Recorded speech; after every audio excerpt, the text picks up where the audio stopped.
তারপরে যখন অভিশাপ প্রাপ্ত হলেন তখন আবার এই বৈষ্ণব ঠাকুরের চরণে পড়লেন, হে বৈষ্ণব ঠাকুর, তাহলে আমার মুক্তি কতদিনে হবে? হ্যাঁ, তোমার মুক্তি হবে কবে? যেদিন তুমি ভগবানের পাদ স্পর্শ পাবে সেই দিন হবে তোমার মুক্তি।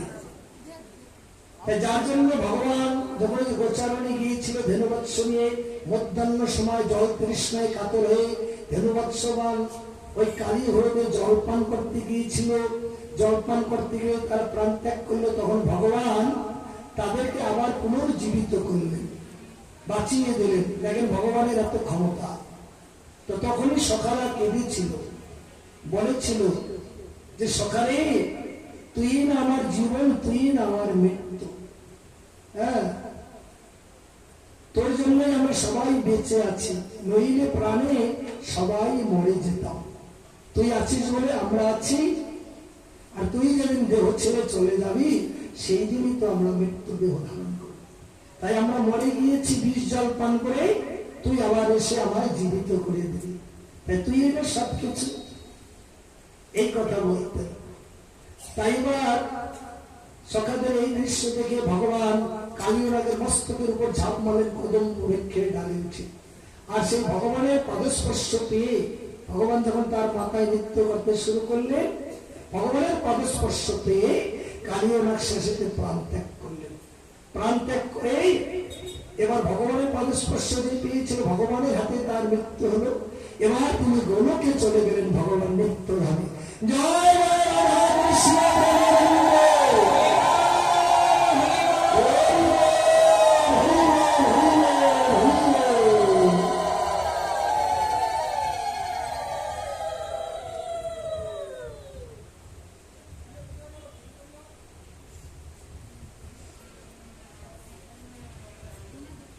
শ্রীকৃষ্ণ কর্তৃক মহৎ সেবা মাহাত্ম কথন। আমি সদা ধন্য হইলাম সফল জনম, মহাযোগেশ্বর সয়ে হইল দর্শন।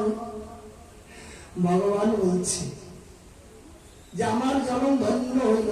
দেখো ভগবান বলছে আমার জনম ধন্য হইল। কেন ধন্য হইল?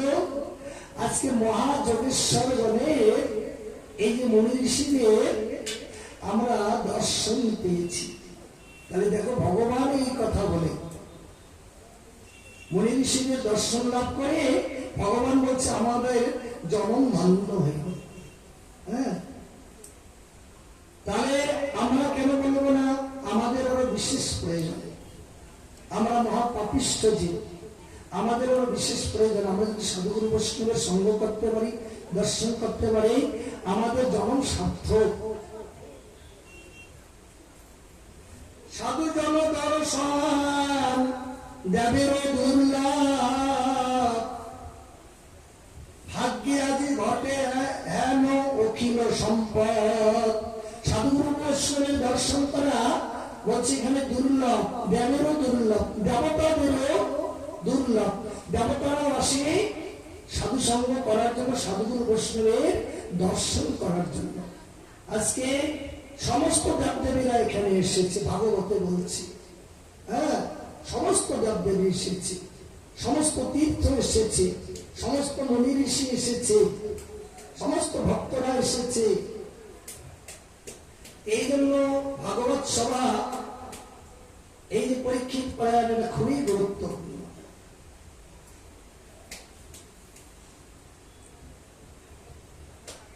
অল্প তপয় আমি সব অল্প বুদ্ধি ধরি, স্বভাবে মানুষ জাতি অল্প অধিকারী। আমরা অল্প বুদ্ধি সম্পন্ন তো, আমরা অল্প ভাবনা, আমাদের সাধারণ ভাবনা। তাই প্রতিমাতি দেব বুদ্ধি নহে সাধু জনে, মতিহীন আমি সব সাধু অবজ্ঞানী। অনেক সাধু আছে, আমরা প্রতিমাকে,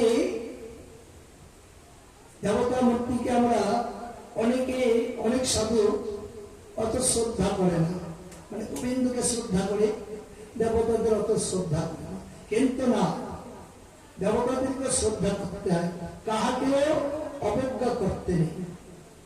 কিন্তু হ্যাঁ, প্রাণের মধ্যে একটা ভাবনা থাকে, কেমন আমি যে দেবতাটার আরাধনা করব ওনার প্রতি আসক্তিটা বেশি থাকে।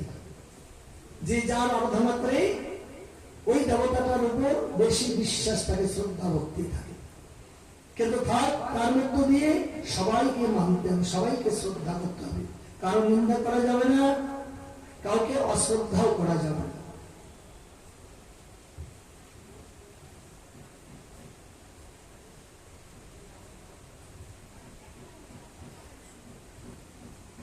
জলময় তীর্থ দেব ধাতু শিলাময়, এসবে পবিত্র করে কিন্তু শীঘ্র নয়। দর্শন মাত্রে করে সাধু জনে ত্রাণ, দেব তীর্থ ফল নহে মহান্ত সমান। তাই বলল কি, দেবদেবতাদের দর্শন করলেও ফল হয়, কিন্তু দেরিতে হয়। আর সঙ্গে সঙ্গে কোন ফলটা পাওয়া যায়? সাধু দর্শনে। সাধু দর্শন মাত্রই পবিত্রতা লাভ করা যায়। হ্যাঁ, যার জন্য বলছি গঙ্গার পরশ হলে পশ্চাতে পাবন, গঙ্গার পরশ হলে পশ্চাতে পাবন, দর্শনে পবিত্র করো এই তব গুণ। তুমি দর্শনে পবিত্র করো এই তোমার গুণ। তোমার গুণের সীমা নাই গো, তোমার গুণের সীমা নাই। তুমি দর্শনে পবিত্র করো, তোমার গুণের সীমা নাই গো। তুমি দর্শনে পবিত্র করো, তোমার গুণের সীমা নাই। তুমি দর্শনে পবিত্র করো, প্রতিটি পাবন আশ্রয় থাকে।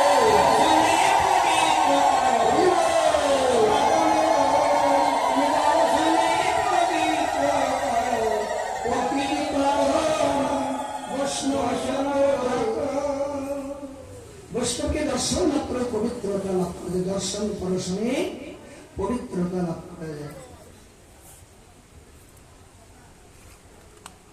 ভক্তি রসামৃত সিন্ধু গ্রন্থে বলছি, কোন বৈষ্ণবকে প্রণাম করা মাত্র দর্শন করিয়া দেহের সমস্ত পাপ দূর হয়ে যায়, সমস্ত পাপ দূর হয়ে যায়।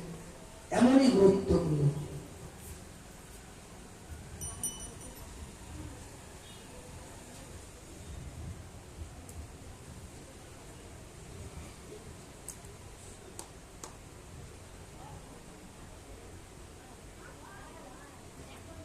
অগ্নি সূর্য শশধার আকাশ পবন, জলভূমি বাক্য মন গ্রহ সূক্ষ্ম গান, এসব সেবিলে নহে দুরিত সঞ্চয়, কিন্তু ভেদ বুদ্ধি করি পাপ ক্ষয় হয়,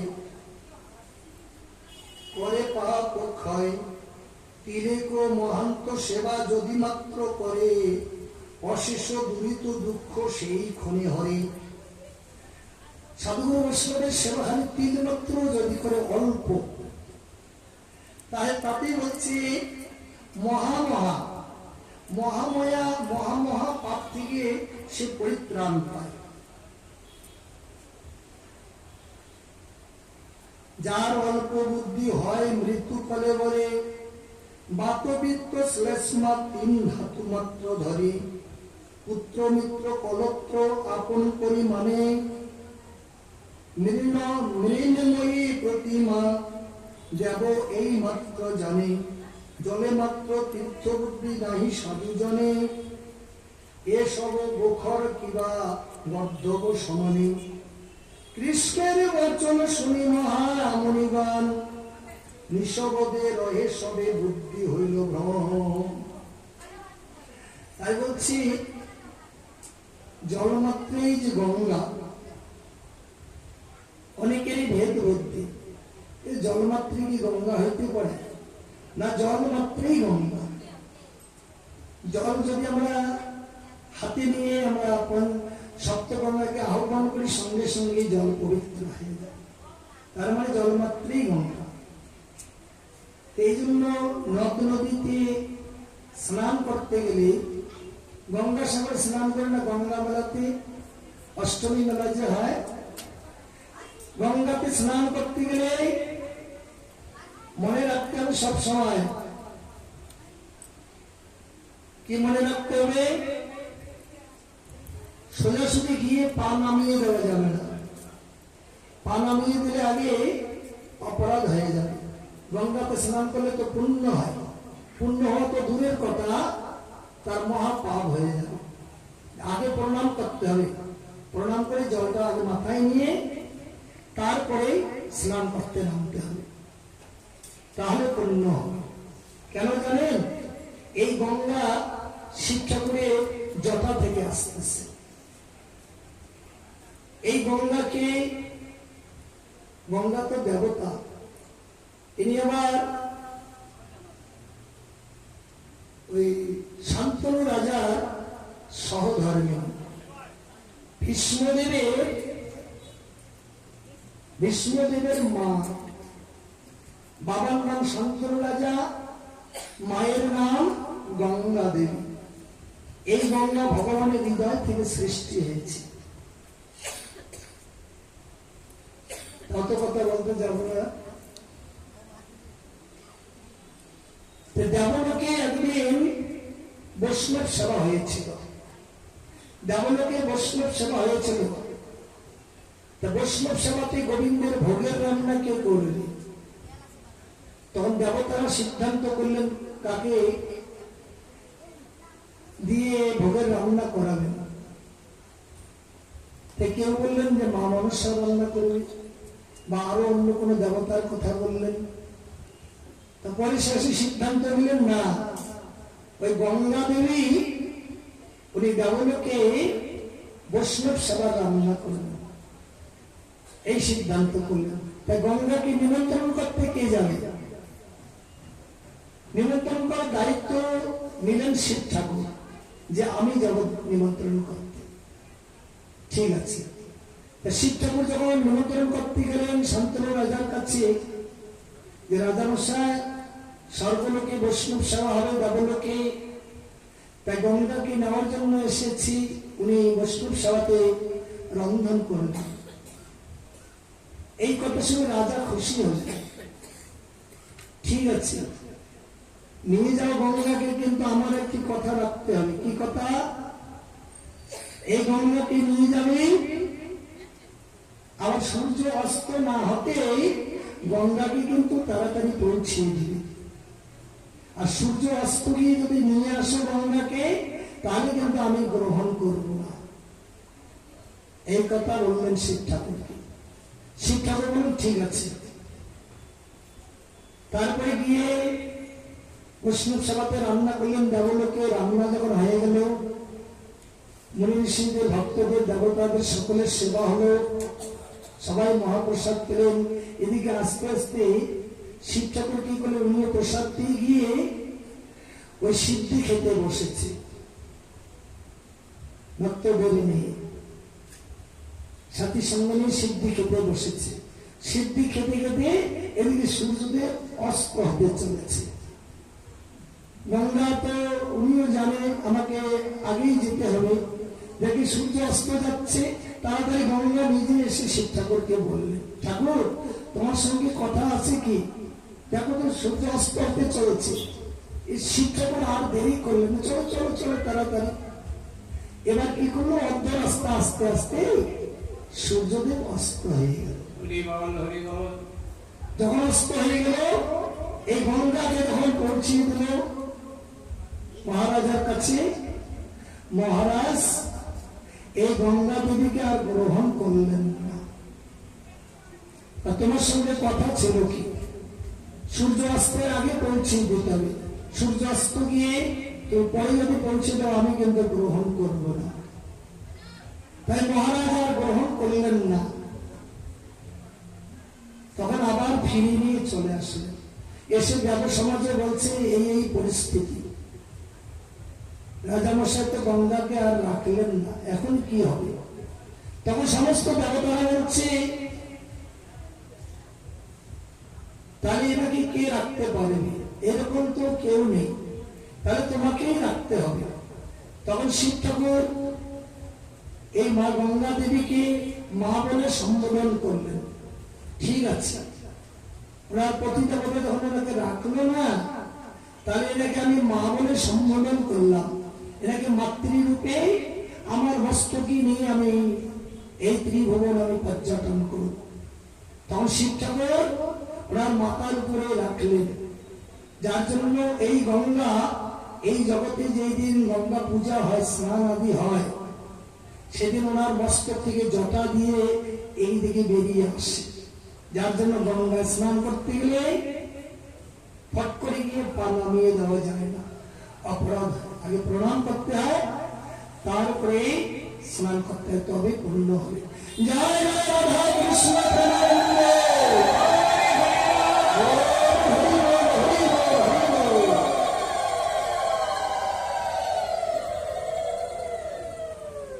এই যে কথাগুলি খুবই কিন্তু গুরুত্বপূর্ণ কথা, মনে রাখতে হবে। হ্যাঁ, মনে রাখবেন। চিত্ত বিমর্ষ করি নহে মনি গণে, এমন অদ্ভুত নাই দেখি ত্রিভুবনে।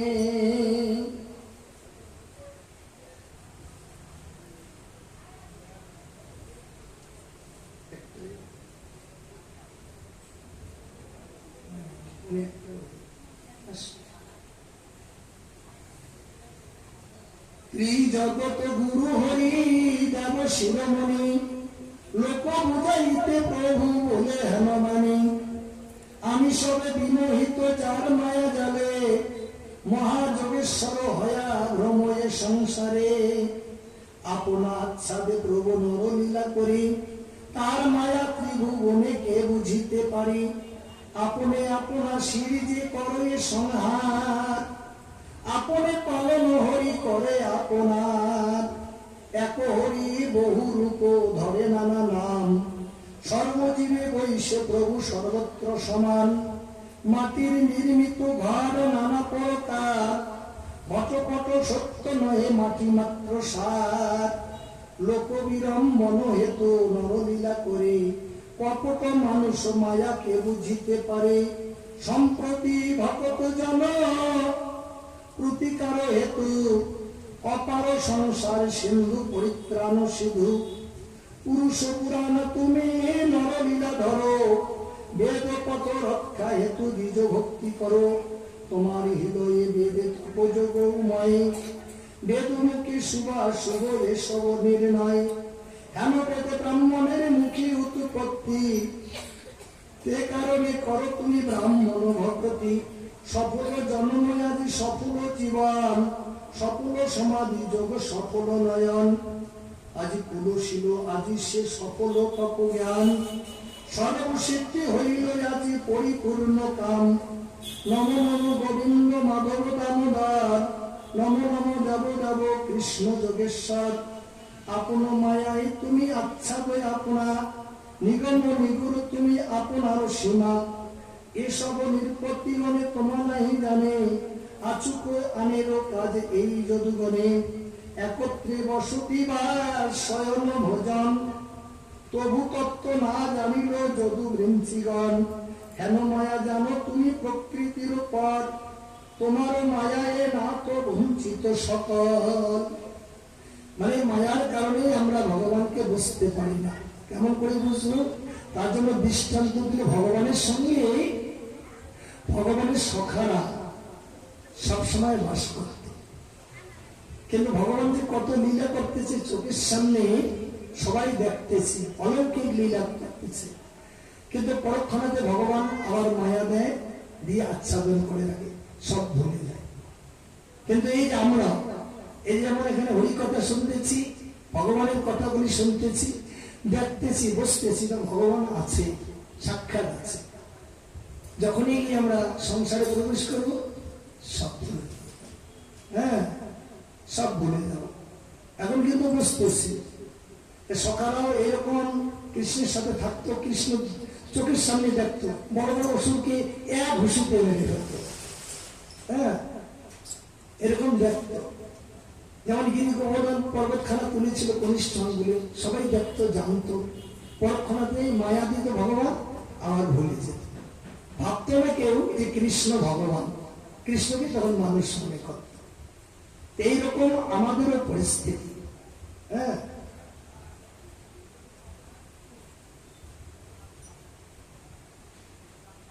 তাই ত্রিজগত জগত গুরু হরি দেবশিব মণি, লোক বুঝাইতে প্রভু বলে হেন বাণী। আমি সব বিমোহিত যার মায়া জালে, মহাযোগেশ্বর হয়া ভ্রময়ে সংসারে। আপনা আচ্ছাদে প্রভু নরলীলা করি, আদি চরণার বৃন্দ হইল দর্শন। যুগের চিন্তিত পদ অঘ বিনাশন, সর্বতীর্থ তীর্থ সনকাদিশ সুখানন্দ। বিনিহিত ভকত দুরিত দুঃখ বন্ধ, জ্ঞানময় প্রভু তুমি জ্ঞানে সব দেখো। তোমার ভকত করি আমার সভা রাখো। এতিক বচন বলি মহামুনিগণে, স্তুতি ভক্তি প্রণাম করিয়া ভগবানে। যুধিষ্ঠির আদি সম্ভাষিয়া জনে জনে, চলিতে উন্মত্ত ইল্লা মহামুনিগণে। তা দেখিয়া বসুদেব মহামতিমান, মুনিগণ চরণে করিয়া প্রণাম। করজোর করি বলে বিনয় বচনে, নম নম মুনিগণ কর নিবেদনে। কর্ম হনে কর্মনাশ আর কোন মতে নয়, হেন উপদেশ মোরে দেহ মহাশয়। বসুদেব বচন শুনিয়া মুনিগণে, আজ গুরু ভঙ্গে নিরখিয়া হাসে মনে মনে। নারদ কহিল তবে, নারদ কহিল তবে,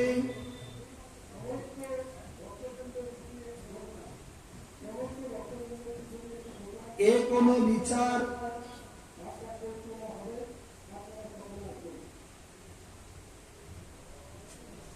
ভালো জিজ্ঞাসিলা বসুদেব মহাশয়। নারদ কহিল তবে এ কোন বিস্ময়। পুত্রবুদ্ধি বসুদেব করে নারায়ণে, এ কারণে জিজ্ঞাসিলা আমার সভাস্থানে। নিকটে থাকিতে লোকে করে অনাদর, দূর তীর্থে যায় যেন তেজি গঙ্গা জল। সৃষ্টি স্থিতি প্রলয়ে যাহার নাহি ধ্বংস, নির্গুণ পরমানন্দ নিত্য পরসঙ্গ। তাই ভগবানের কথা বলল,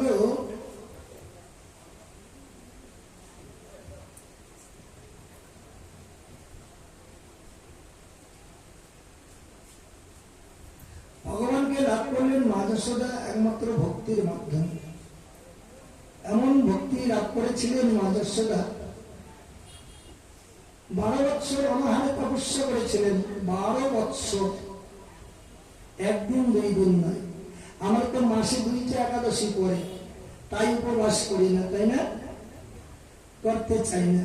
একাদশী করলে কষ্ট হয়, গ্যাস্ট্রিক রোগ বেশি হয়, হ্যাঁ, থাকতে পারি না।